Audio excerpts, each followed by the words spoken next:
game 2 of the NLDS against the Dodgers. And of course, everybody remembers this as the Chase Utley slide. Steve, emotionally, what did that moment mean to that Mets team from covering it?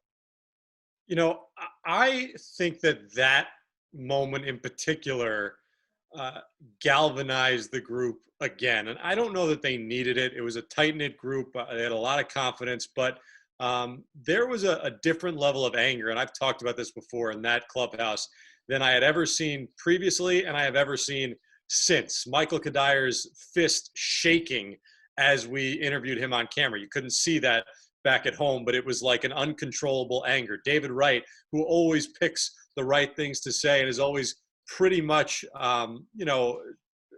he doesn't cross a line generally. He got pretty close to calling Chase Utley a dirty player. And I think that team, really, again, came together after that.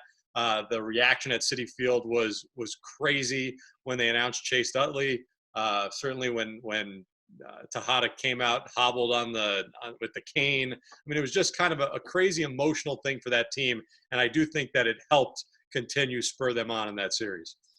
Guys, I mean, that Ruben Tejada, nobody really talks about this, but he had his ups and downs. You know, we all saw it throughout his career, but he was actually playing pretty well towards the end of that season and going into those playoffs. So he was a big piece for us. Our backup was pretty much Wilmer. Nothing against Wilmer, but he just didn't have any range at all. You know, good glove. He'd make the play if it was hit to him. But Ruben was he was our best defensive shortstop by far. It wasn't even close. Like Steve mentioned, I mean, the whole team was just furious about it.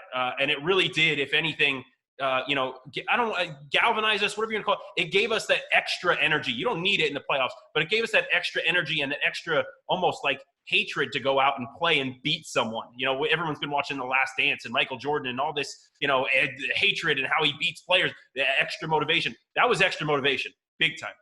That's an interesting comparison, actually, to The Last Dance, because what we saw in that documentary, obviously, was Jordan kind of making up enemies sometimes, where he'd be like, oh, I acted like this guy said something to me, but he didn't.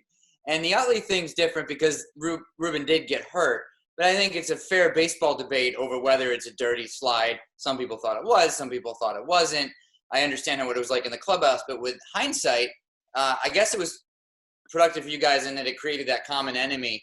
I think it's a shame how it made Chase Utley seem evil to New York fans for the rest of the time, because he was just such a great player for so many years who we had the privilege to watch for all those years. And one of my favorite players I've ever watched. And he kind of has this villain reputation, which in my opinion is not merited.